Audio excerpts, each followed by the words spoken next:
All Things Alice.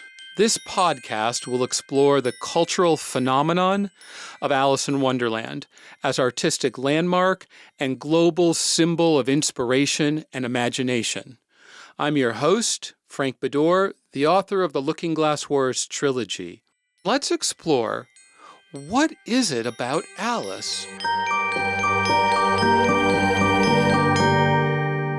Well, this week I am so pleased to have a pair of uber-talented filmmakers join the podcast. Andy Malcolm and Wendy Rowland are passionate Alice in Wonderland fans, and they're currently finishing a film called There's Something About Alice. Now, why is it that title rings a bell to me? Anyway, they're in the middle of a GoFundMe campaign, hoping to raise a couple of bucks to finish the film. We'll talk about that later. Wendy is a documentary filmmaker with a really impressive resume, and Andy is a Foley artist. If you don't know what a Foley artist is, stick around. It's a fascinating aspect of the movie-making process, and he's the best in the business. It's a pleasure to have both of you on the show. Let's just dive in. Let's talk about all things Alice. Hey guys, I'm really excited to be chatting on this podcast with you today because you are the first interview that is not somebody I have previously worked with. So, and you have a project independent of anything that I've worked on before, which is very exciting. And of course, it is the reason we're here is to talk about your fantastic documentary, There's Something About Alice. So my first question is, it seems like you might have been inspired to use the title based on the movie that I made, There's Something About Mary. Is that accurate? Were you riffing off of my title, or did you come up with that on your own? We were riffing off your title, Frank. Yes. As the film was so successful. Yes, that was very smart. I love that. I love the title.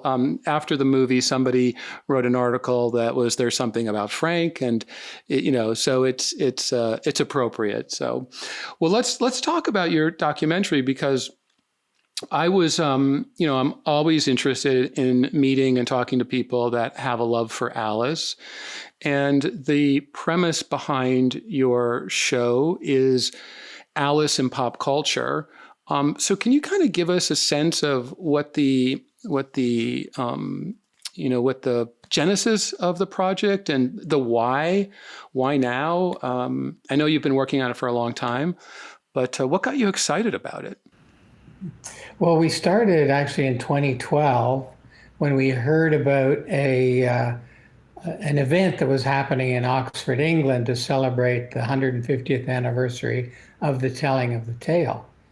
And I recruited Wendy and Robin, our cinematographer, and said, let's go to Oxford and film the event and see what comes of it. And what was that event? How elaborate? Did they have lots of panels? Were there lots of cosplay? What was happening at that event? Well, it was like a 3 or 4 day event. It started off with a boat trip on the Thames, and first lunch was at Godstow, where Lewis Carroll told the story to Alice. And in the afternoon, we went for a row in the same kind of boat that Lewis Carroll took Alice and her sisters rowing in. And there were panel discussions. There was art exhibits. Picnics. And they had a small 2-person kind of experimental play. And on the river, they also they recreated, and they had, a couple of kids dressed up like Alice and her sisters, and 2 young men dressed up as Dodge and his friend, right? And so yeah, there was, it was 4 full days, and we just arrived with our camera and started filming. And at that point, we didn't really know what we were going to do. We just thought, let's document that. And I think that was when from that point on, the sort of idea of Alice in popular culture emerged. Andy has been for years a part of the Lewis Carroll Society. I was new to it all. I mean, I'd read Alice, but that was about it.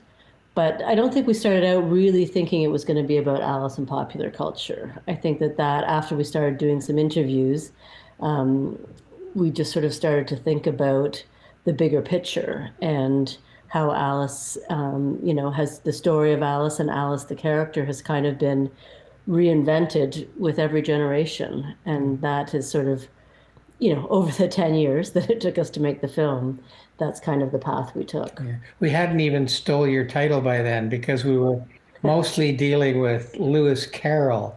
And then as we progressed, it became more about Alice. And Yeah, I love that choice thematically in the film, because most films I've seen are really about Lewis Carroll and his inspiration, and of course all these locations that you visited.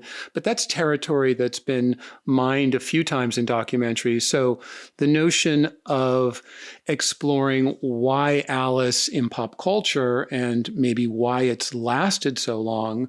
And what a cultural phenomenon it is. As you said, Wendy, it gets redefined every era, every decade, depending on what's going on in that era. So in the 60s, there was all the psychedelic references because of the mushrooms and Jefferson Airplane's White Rabbit song. And then, when The Matrix came out, it was about the internet and falling down, a parallel world.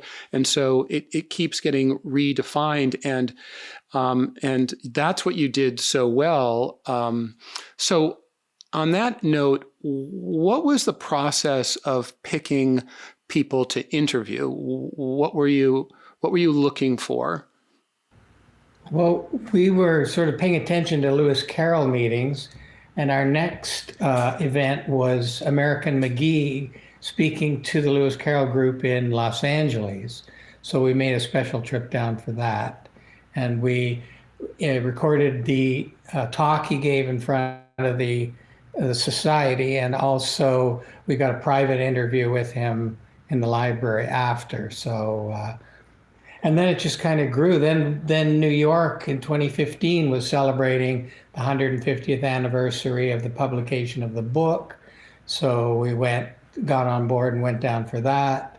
Then there was an auction selling an 1865 edition of Alice in Wonderland, which was, the opening bid was $2 million. Wow. So that was a special event as Wow. well.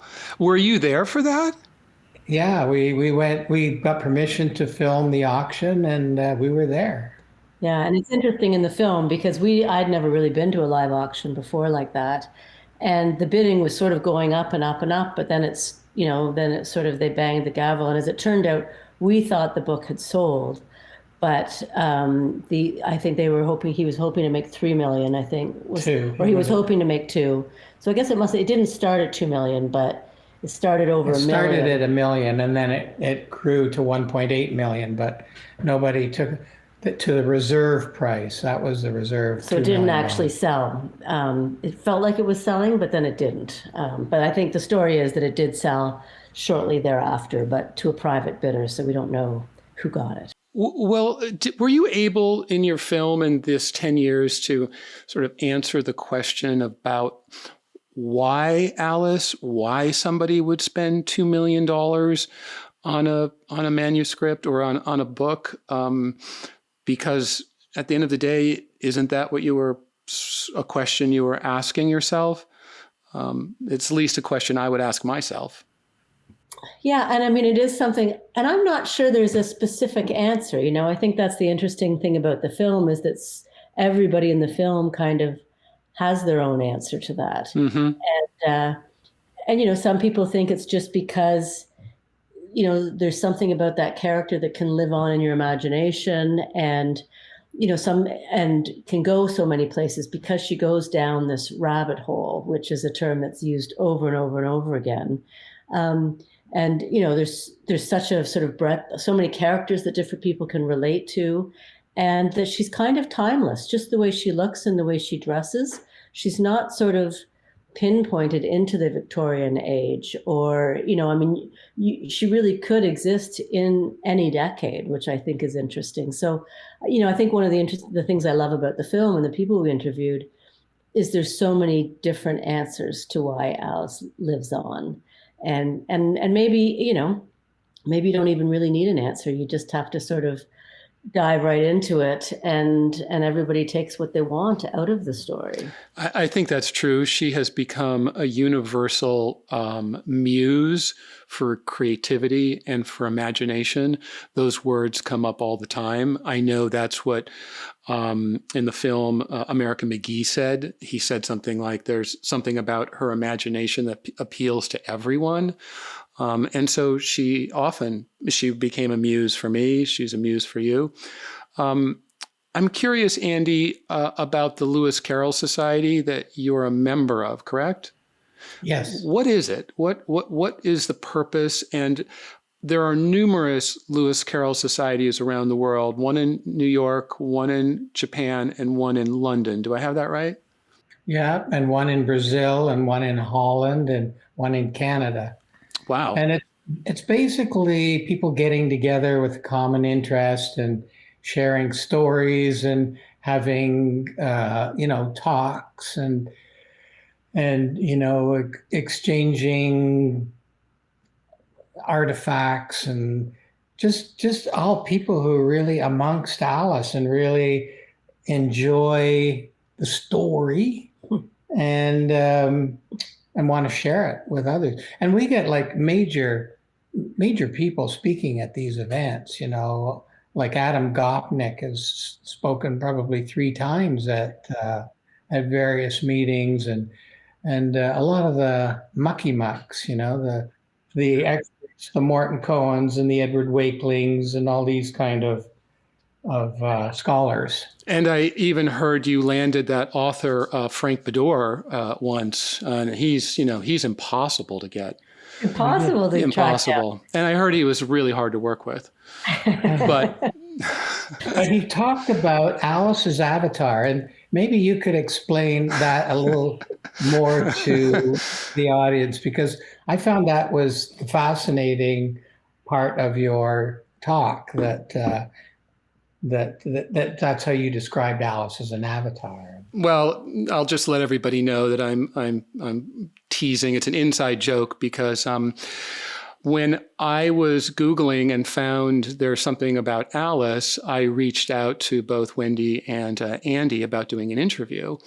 And then we had a preliminary phone call, and they said they had interviewed me for the documentary in 2015 when I was in New York speaking at the Lewis Carroll Society event. And I walked outside and they accosted me.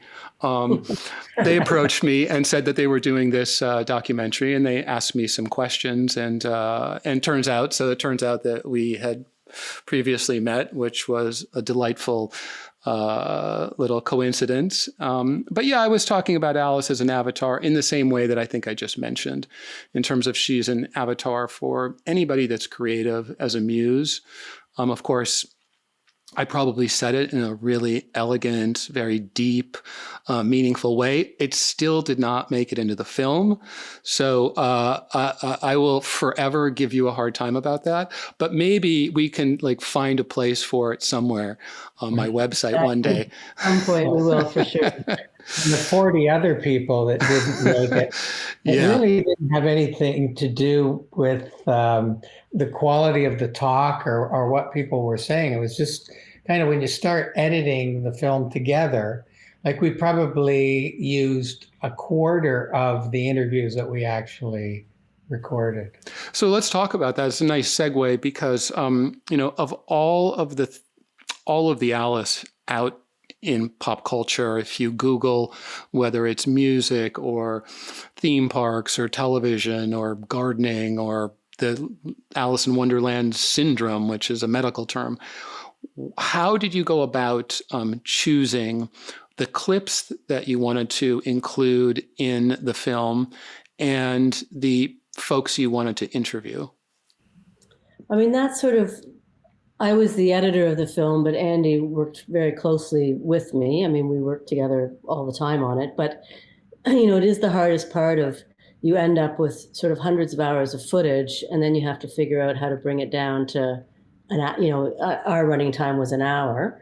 And we had, endless amounts from Betty Boop to Rexall commercial, Jonathan Miller, Jan Svankmajer, we wanted to include, and Andy, again, being the sort of Alice aficionado, he wanted everything. Oh, there's this and there's that. And, it was sort of a never ending treasure trove of footage that we could dig up. And Andy's also a collector and has beautiful, hundreds of books of illustrations, right? So, which is sort of where his initial interest lies.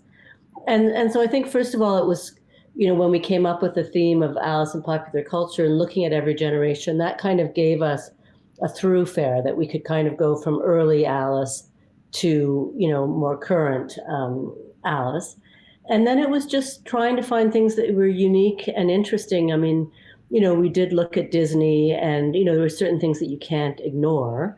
But then it was also trying to draw in things that people wouldn't see every day. And I do think that the response to the film has, we've had a few limited screenings, but the response does seem to be that, most people were unaware kind of how widespread, how many musical versions, how many composers have, used different parts of the story, like David Del Tredici. So, it was really just, we were trying to kind of just create this really broad picture, but still have it have a point, have a through line, because you can't just have stuff thrown all over the place. No, there was a very clear theme and through line. And I think people are going to love this documentary for the reason you just pointed out. There are gems in there that, for instance, the Humpty Dumpty scene that from the Alice in Wonderland movie, where W.C. Fields was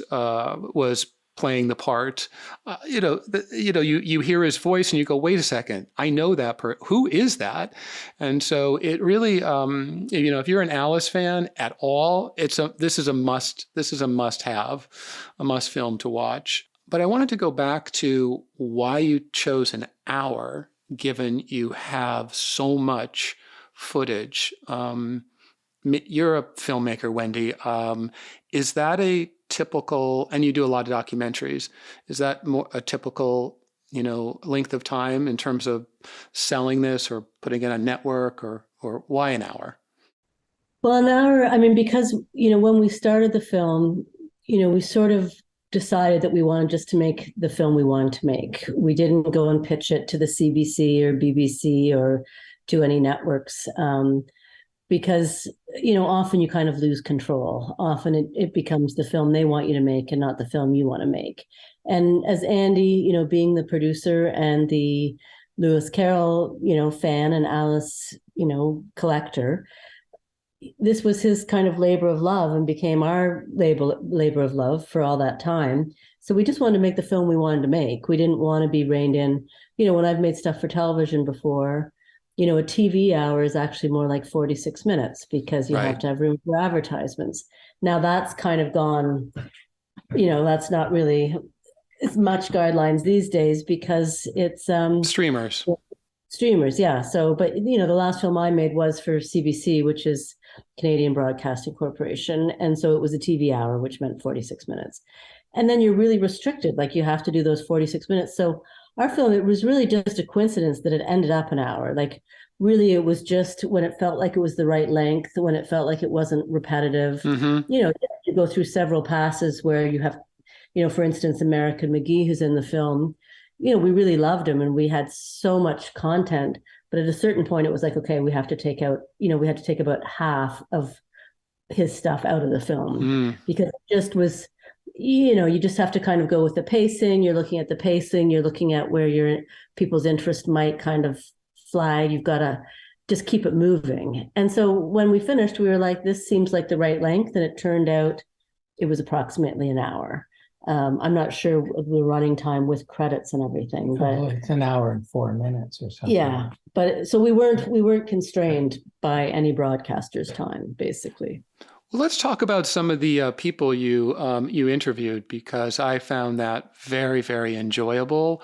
You brought up America McGee, so we all know that he is a big Alice fan and has this game that he's been working on for years and years, Alice. And I've gone to lunch with America McGee when he was in Los Angeles, and a friend of mine was trying to produce his game as a movie when it was sold at Dimension. So he must have a really interesting take because he's worked in the game space, but he also understands the rest of pop culture and he wants to broaden. I know he's doing a TV show or he's developing a TV show. So what was his take? And you said you had a pretty long interview with him. What were some of the more memorable or moments that you recall from interviewing him? Well, right off the bat, it was funny because he said, well, the first thing I did was I murdered Alice's family. And then it kind of gave him a springboard so he could interpret the story in his way for a video game. But he said he always listened. Whenever he had a question, he would always go back and think about, well, what would Alice think about this? And Yeah, so well, his game does sort of seem like, sort of the opposite of what you would think of, like the sort of, storybook for a child. He did return to the text a lot, and I think he tried to stay true to it. So it's interesting because it is violent and dark, but there's a piece there that he held on to that he wanted to remain faithful to the story. Well, I was going to say that that's quite an understatement, that it doesn't stick to the storybook version because she's in an insane asylum with an assassinate, a cat that assassinates most people. So it's very true. But in listening to the interview, that comes across, which was great because he does contextualize the reason that people are interested in Alice, and he also had the theory that Alice it's as if she's in a lucid dream, and that gives him a lot of freedom creatively to do something in pop culture that reflects what's going on now. So I think people that watch your film will make that connection and enjoy, one, if they're a fan of the video game, but two, because he has a really interesting take that you captured. And you must have done a long interview with him because you said there was a lot of extra footage. Yeah, we did a long interview, and I mean, he's really, I don't know. I guess if you play the video game and if you're familiar with the video game, I don't know, you sort of have an idea of what this person, American McGee, with this interesting name is going to be. And then you meet him and he's this really soft-spoken, thoughtful, really articulate kind of Renaissance man. Like, it wasn't at all what we sort of expected. After, I hadn't done a ton of research. I mean, I'd, read a little bit about him and got my 16-year-old son to set the game up for us so we could actually get a sense of what it was. And well, he probably wasn't even that old at the time. So he loved that, we were encouraging him to play this totally violent game. But yeah, like he was just this lovely guy who you could have talked for hours, like, who you could tell was really intellectual and really had thought, wasn't just kind of this mad video game inventor, So I think it was a really pleasant surprise for all of us of what a smart, kind guy he was. Yeah, I think I had a lunch with him, and I would have used all the same adjectives. And he didn't create that game to capitalize on the title. He used that to tell his own story and to thematically express something that was meaningful and that he had been thinking about. So that's another great reason that. One of the reasons I really love the film. Let's talk about Ralph Steadman because I've spoken to him to a few artists, and I was really delighted to see the interview. And I was super surprised that you were in his studio. So how did that happen? And tell us a little bit about Ralph and what it's like to interview somebody I just see him as an eccentric genius. What was your experience? yeah, he is indeed an eccentric genius. we were able to organize the interview through his daughter, actually, who kind of looks after all his business. And we were as surprised as everybody will be when they see the film that he consented to do the interview. But he was just so much fun. We spent the whole day. We interviewed them, and thank God Wendy is the amazing editor that she is, because he didn't complete a sentence. He would go off in tangents. He'd be talking about somebody, and he goes, "Yeah, Ringo Starr. Is Ringo Starr still alive? Yeah. I think there was." Like he would go off, but he was so much fun in his going off that we left, more in the interview than what he talks about specifically about Alice, because it was just, he's so expressive and he was so much fun. And it was his first big break into illustrating books. Can you elaborate on that? Because I think that's interesting. I think readers and listeners will know that he had worked on Hunter S. Thompson's albums and books and things like that, or he's worked in music and in publishing, but I didn't realize that Alice in Wonderland was his breakout. What was it, a novel? So he illustrated the story in 1967, and he said it was his first big break into the illustrating business, and the only regret was that he didn't write the story. Yeah, and I don't think he was that familiar with the story when somebody approached him, I guess a publisher, to do the book, but he I found it actually quite a moving moment. So, we're doing the interview and I had to keep trying to bring him back to Alice, because he was just sort of this eccentric all over the place. But one of the things that he'd done is, in advance of our interview, he'd pulled out a lot of the original drawings from when he'd made the book. And so it was great to watch him rediscover it, because he said he hadn't looked at it for years, and I really like how I did that. And I was just starting to do lines in that way. So, he'd go off on these tangents, but then he'd always come back to his drawings. But then at one point in the interview, he has the book in front of him that he'd done, and he opens it and he said, he realizes that this is a book that he had actually written, he'd given to his parents, and he'd inscribed the book to them. And I think he'd kind of forgotten. So then he reads what he'd written to his parents, and he said, "I send you this rare copy." And he said he laughed because he figured it wasn't going to do that well, so it was not really going to be rare. And he said, "By far and away the best thing I've ever done." And so, he's reading it, and you could tell he was quite moved, actually, just reading, remembering back to writing that for his mom and dad.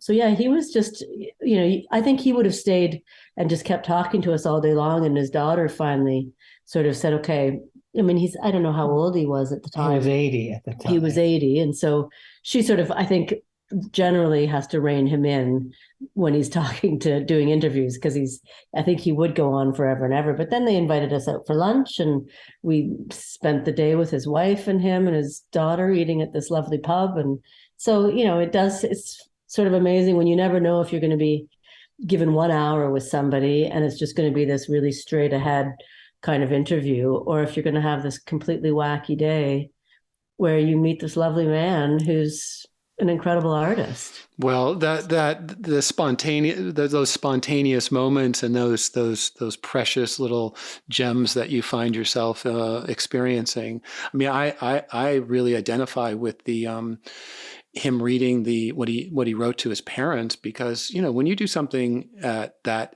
age and you're publishing something the first time, you always reach out to your parents, and it's emotional when you look back. And so the fact that you were watching him rediscover it, I love. He's my favorite of all the illustrators that had done Alice.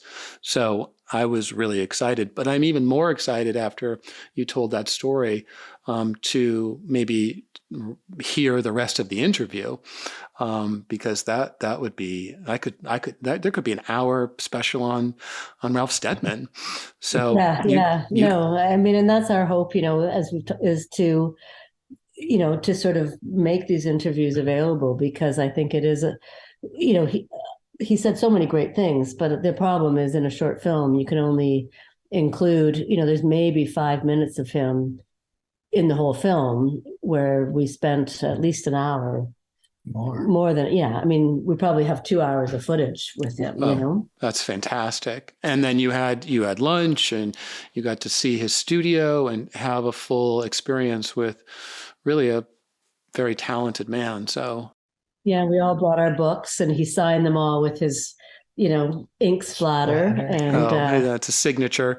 You know, somebody in my family, my brother gave me a copy of that book this Christmas.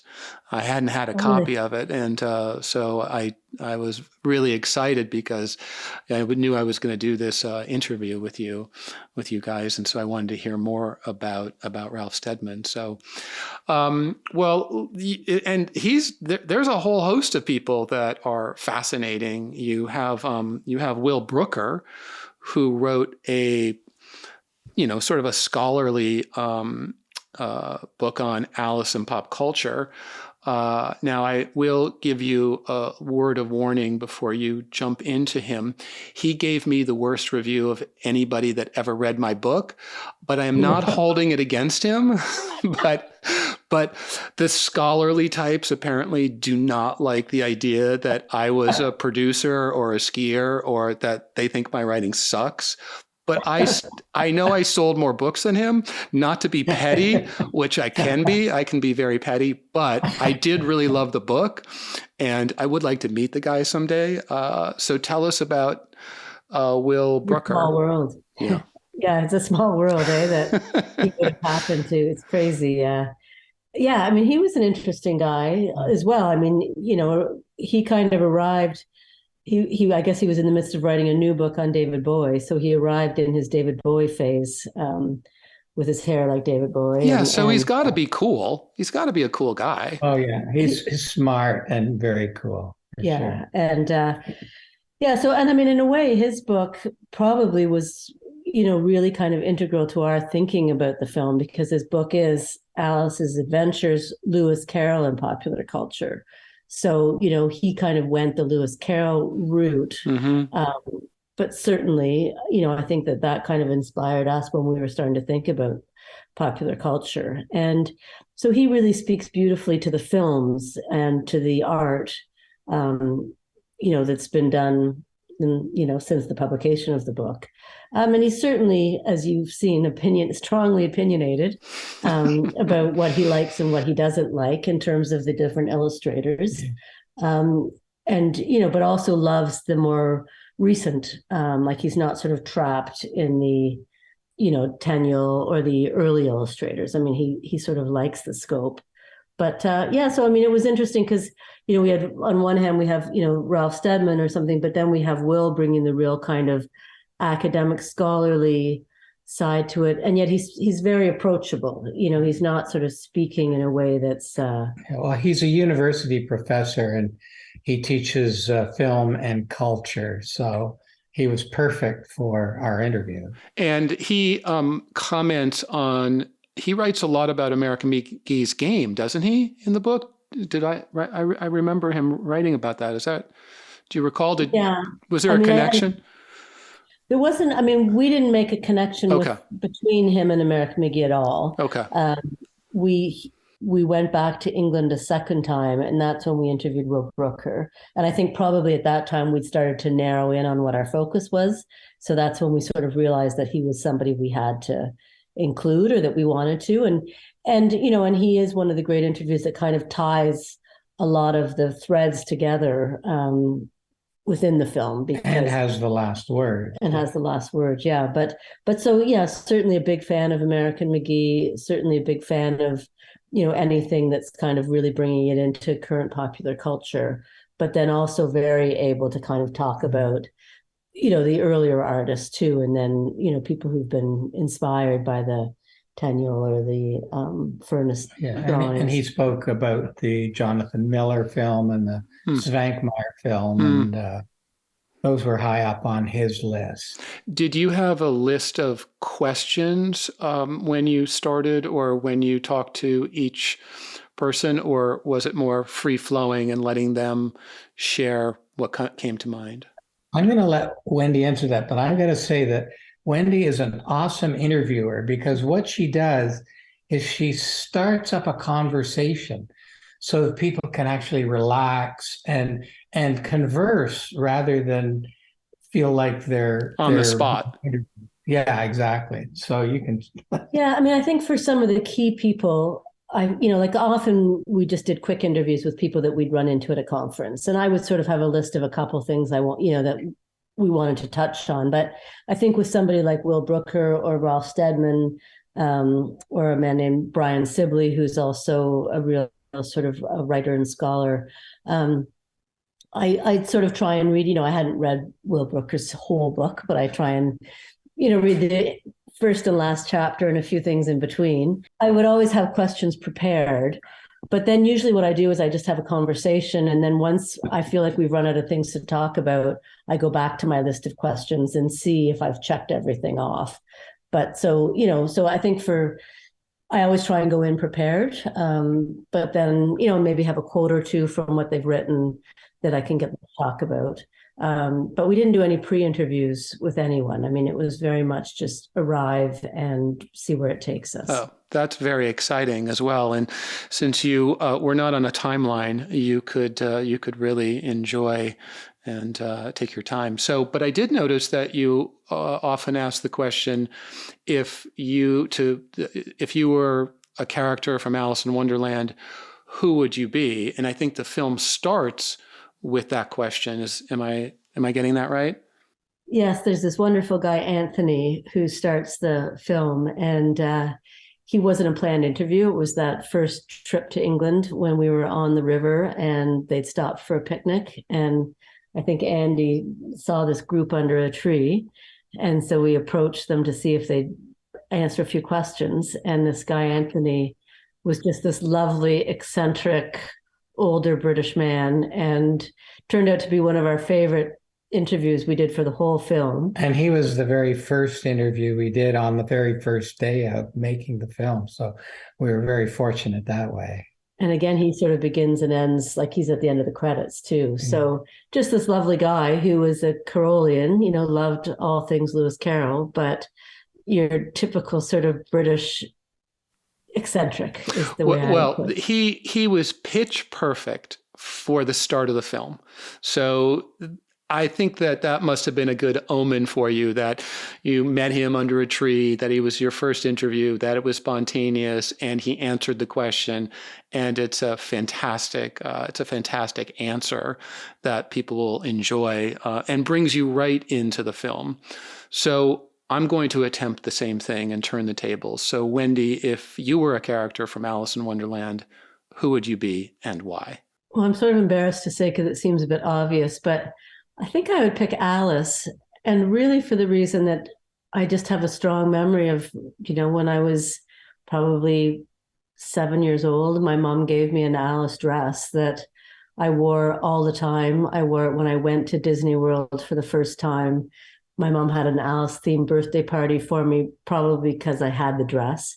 And so I just have these memories of, being dressed like Alice at Disney World and thinking it was the most amazing thing, and I think she is just one of these girls that people, that you grow up with. And so I don't know if I, relate to her in terms of the actual story, but then I guess also in terms of her imagination, we'll talk about, the most famous child's imagination and all the places it took her. I find, I sort of love everything about it. Well, as a filmmaker, imagination is crucial to making anything. You have to be able to imagine it before you start.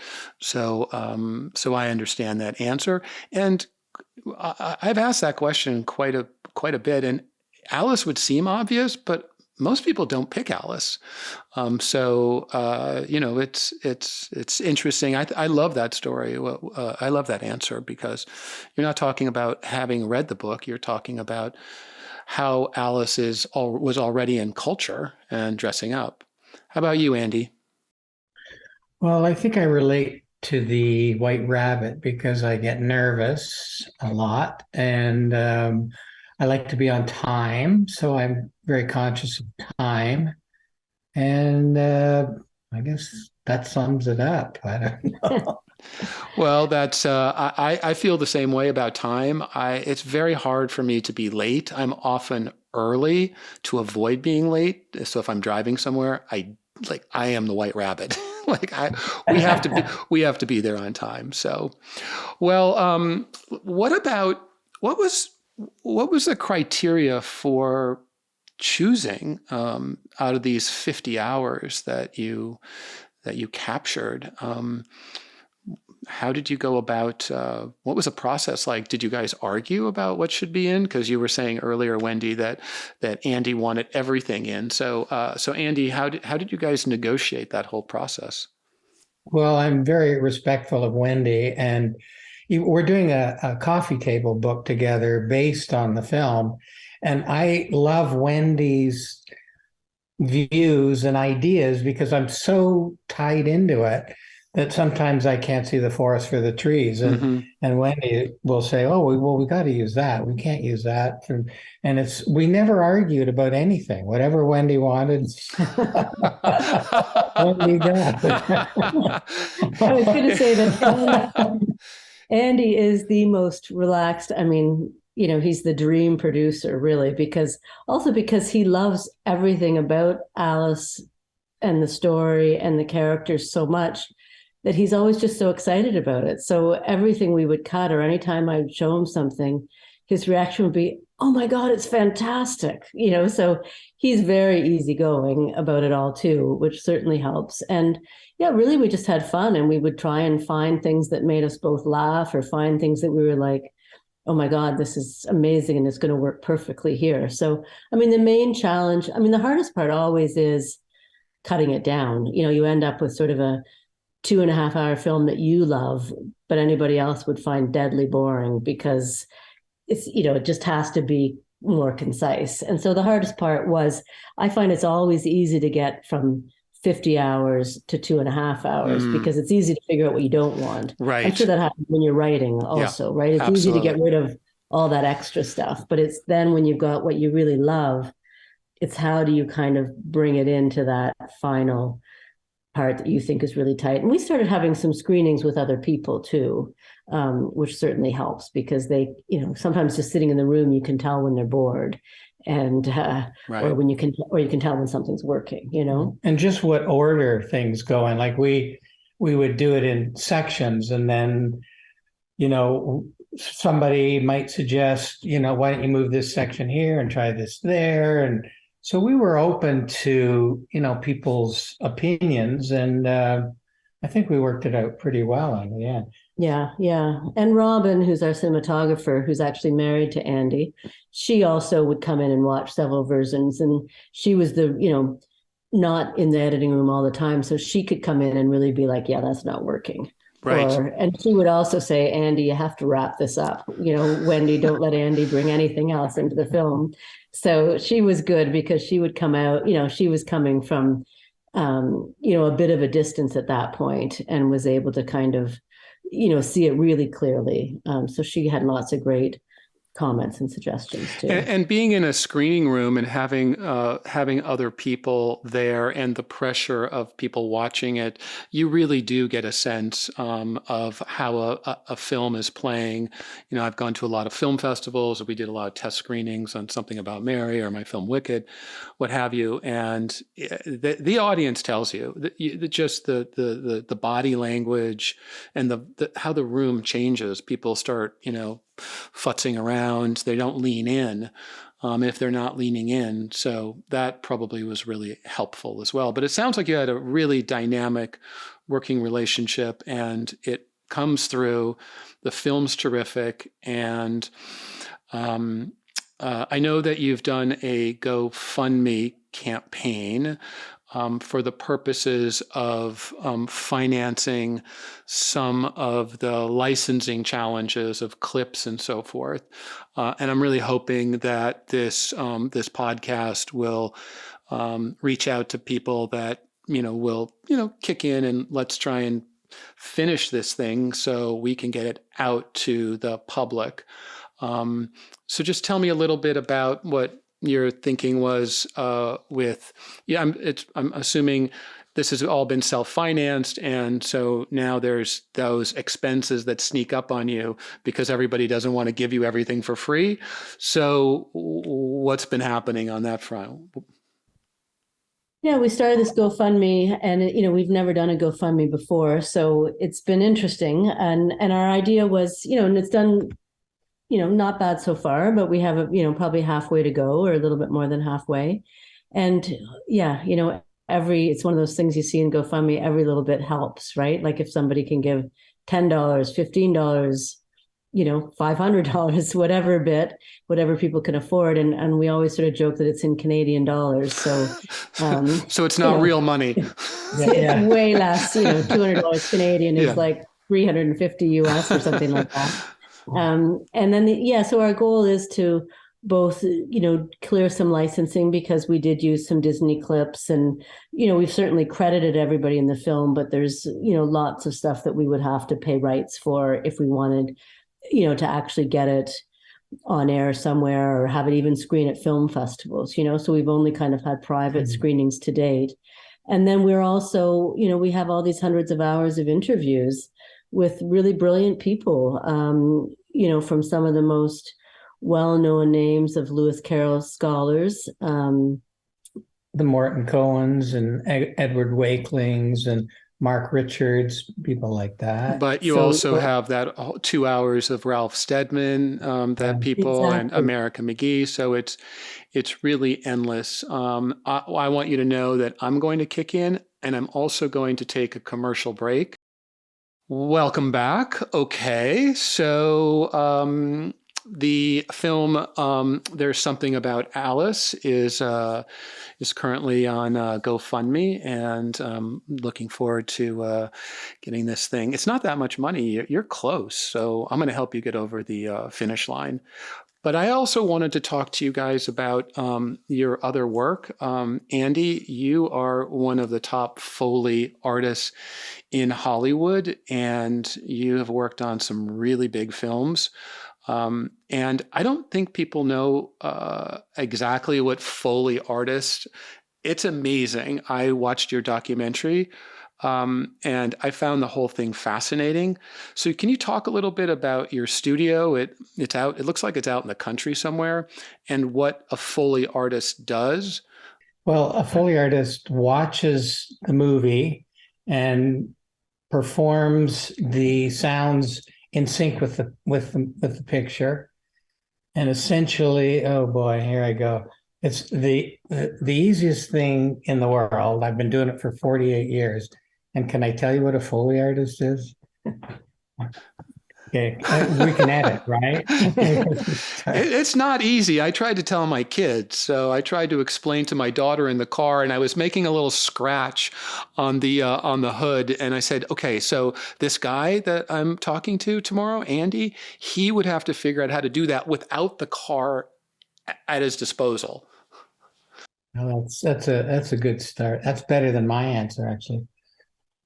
A Foley artist is a person who recreates sounds that can be recreated in a studio for television, for feature films, for commercials, for video games. And essentially, we watch the film, we do all the footsteps for all the different characters, we do whatever they're doing, punching meat or rattling chains or breaking glass. It's a very physical job, and it's very performance oriented, because when you're doing all of the footsteps for all the characters, you have to sort of get into their headspace, and you have to get into their mood, and you have to figure out the size of the room they're in. Like it's really a job that has a few components in that the recording engineer has to be working with 2, 3, 4 mics sometimes, making it sound real and fitting into the picture. Then there's a Pro Tools operator / editor who is putting everything into sync and labeling. So sometimes, like when we're doing some films where we're up over 100 tracks, and everything has to be accounted for, and the mixers have to know what goes where.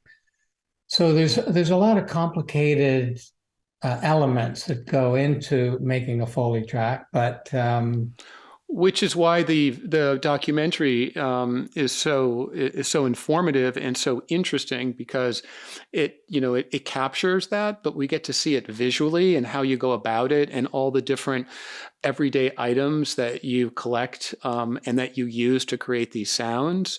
And so, is that documentary available somewhere?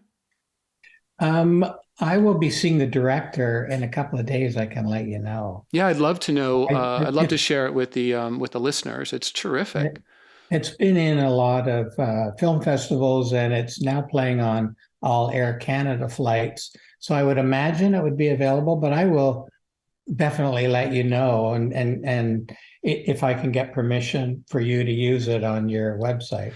So, There's actually sorry to interrupt. There's actually my favorite Foley film is one that we did in 1979, and it's called Track Stars, The Unseen Heroes of Movie Sound.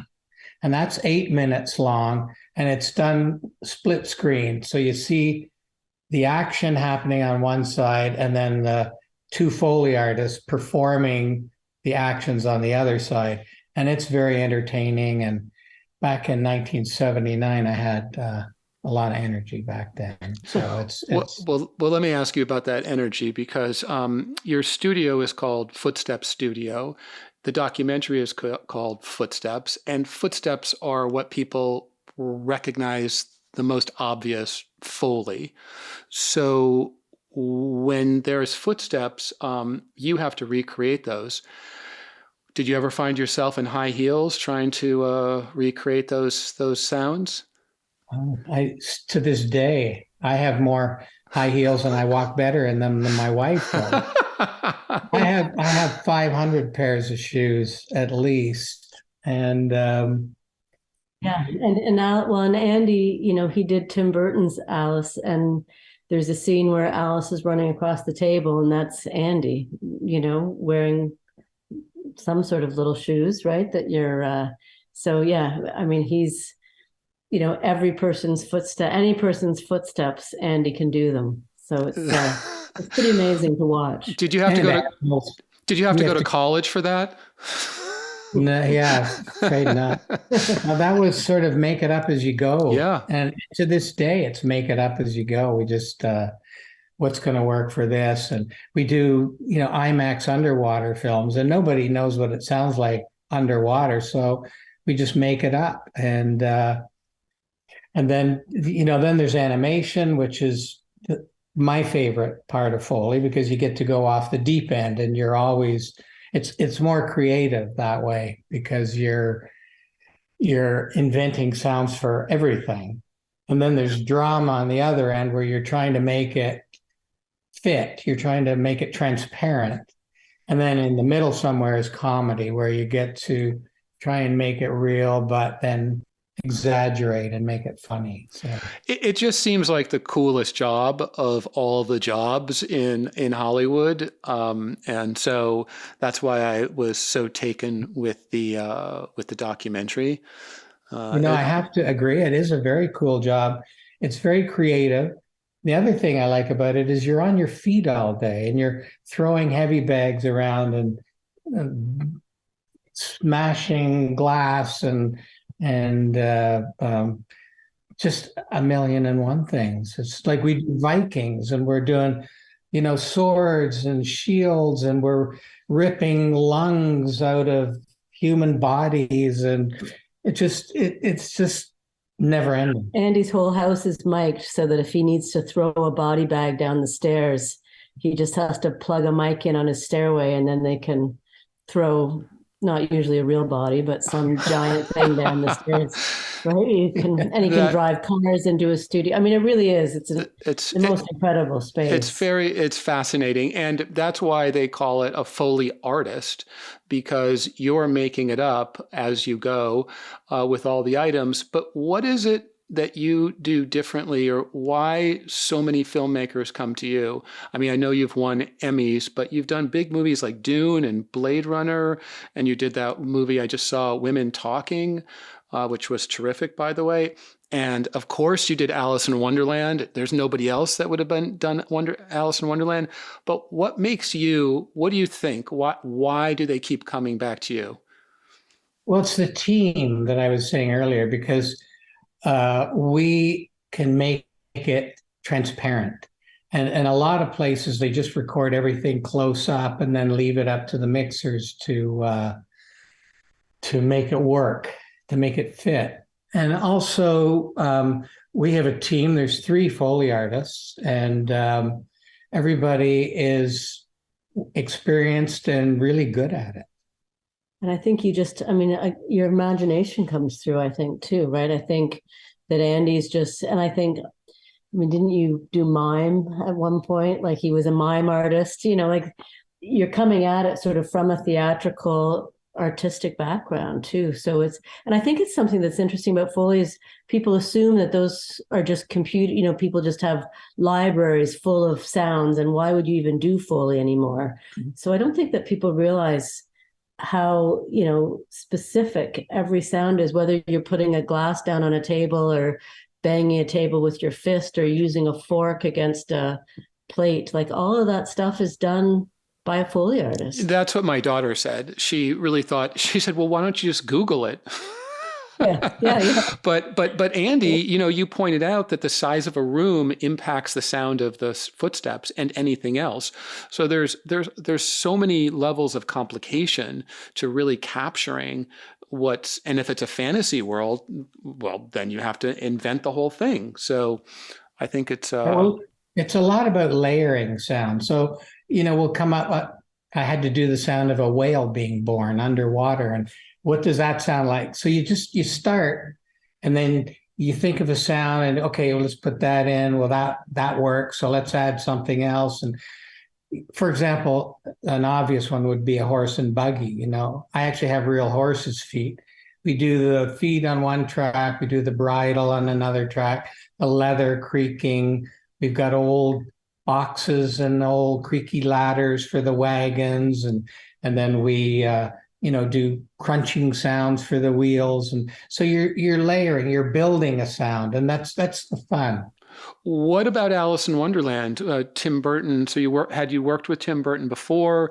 What was interesting about working on that film? That was, normally we get, let's say, between 10 and 15 days to do a feature film. On Alice, Tim Burton's Alice, we had 55 days because it was so detailed, and because it changed every day. The animation would change every single day.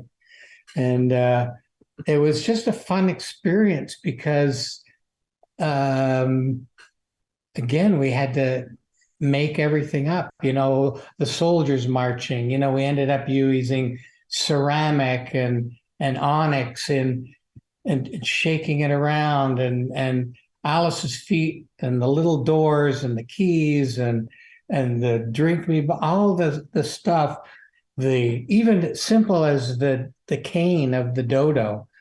It's just it was just a great experience. Did your love of Alice, your knowledge of Alice, how did that, the conversations that you were able to have with whoever, producers, the director, actors, did that inform any choices that you had to make? Well, it's funny because we, as Foley artists, know more what the directors and the mixers and everybody wants than they do. We don't really need to get instruction for anybody, because when we have a clean slate, we can kind of get more creative. If we get notes and it's really specific, it gets boring. So we don't normally talk to the directors. The odd time, and I didn't actually talk to Tim Burton, unfortunately.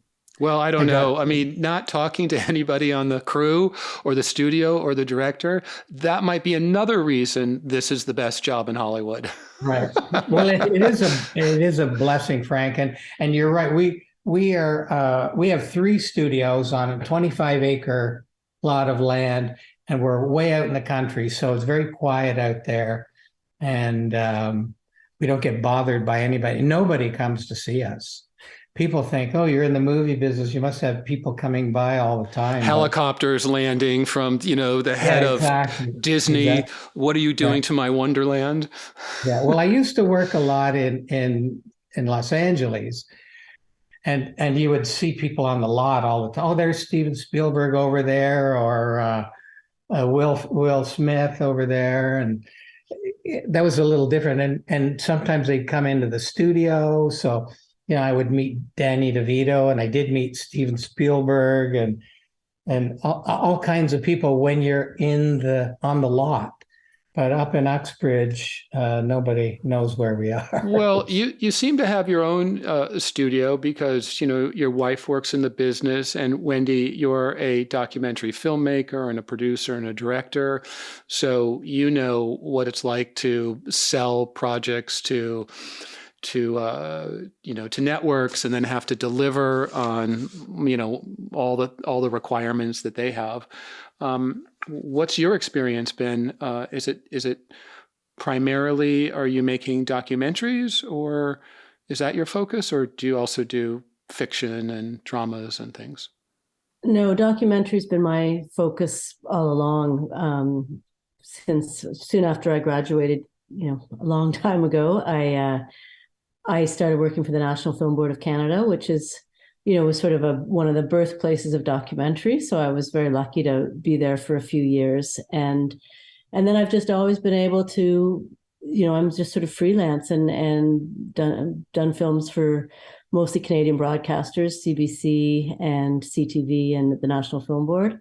So yeah, I just love documentaries. I feel like every film you do, it's like doing a PhD on something different. You really get to know everything about a topic, whether it's a science, I've done science for a program called Nature of Things, or I recently did a film called 14 and Muslim, following three young kids in Canada as they went from a private Islamic school to a public system against the backdrop of Islamophobia and Donald Trump in the US at the time. Mm-hmm. And yeah, so I just, I explore different topics, Alice in Wonderland, most recently. Yeah. And I just love it. It's just it's always something different.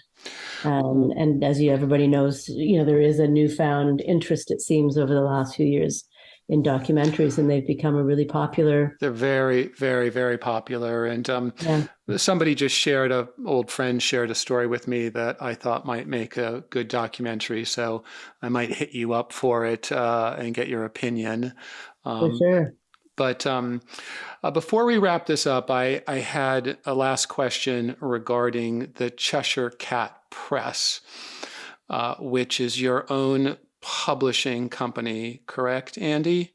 Correct. I do that with George Walker, so we do a limited edition books based on Lewis Carroll and Alice. And George has been teaching book arts at the Ontario College of Art and Design for 38 years. So he's the perfect partner to have. And we do very high quality. We print most of the books ourselves. We sew them. The only thing we send out for is binding and slipcases. But we're doing books now. Our book that we're just about finished is called Alice's Adventures in Advertising, which has advertisements from 1897 to 1996. And you name it, everybody has used Alice as a theme for advertising, from X-Lax to cryogenics to cookies to Campbell soup. Campbell Everybody. soup. Yeah, I've seen a lot of those. I've seen a lot of those ads. I would love to see a couple of images or put some images on the website when I do this interview. So that's fascinating. I'd love to see that. So the previous book we did was Alice's Adventures in Guinness, and as a collector, I had about 80 different Guinness advertisements from 1929 to 1965, where a beer used Alice as a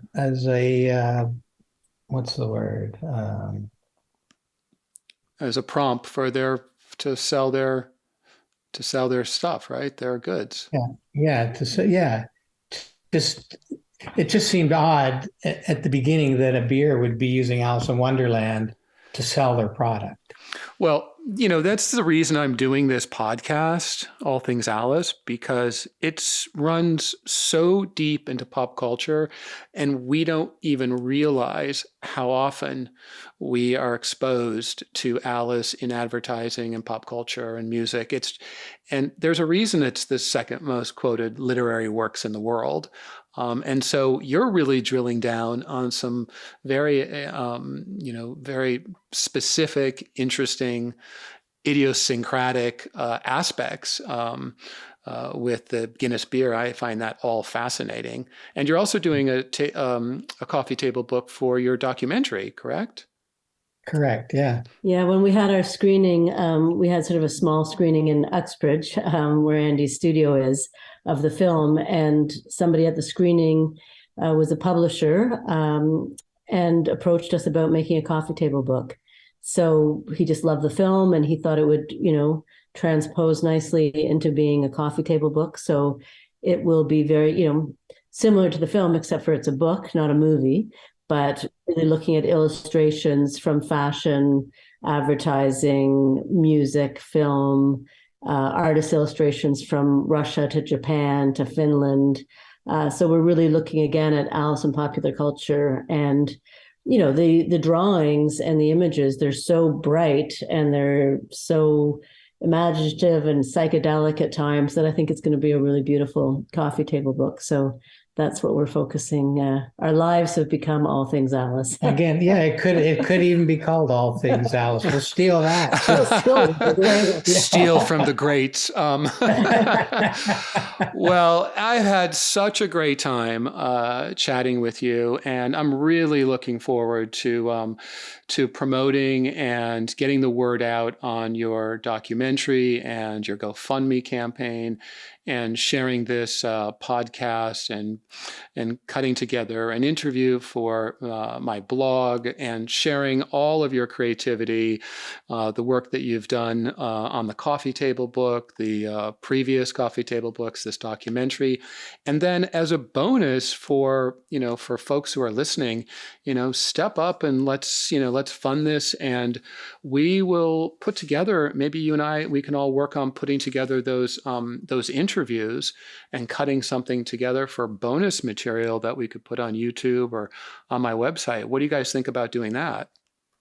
Great idea. Yeah, no, that would be awesome. I mean, our goal is really just to get things, we don't want stuff sitting on the cutting room floor that people would find interesting, whether you're a researcher, a scholar, a student, or just somebody who loves Alice. Like, I think there's so much interesting stuff, content that didn't get into the film. So we would love to be able to get some of it out there. Yeah. And the other thing is, people often talk about, creating, I want to make this, I want to write this book, I want to do this documentary. You guys have done it. It's a real thing. And it's just a few bucks in between it being this real thing and being shared with the public. So I'm going to make that happen, I hope, with my listeners and my readers, and looking forward to following up and doing more things. So thank you guys for really a delightful hour of talking about all things Alice. It was really a pleasure. Thank you, Frank. Yeah, You're thanks, great. Frank. It's been great. We appreciate it. Okay. Well, we'll talk soon. Take care. Okay. All right. Bye. Bye-bye.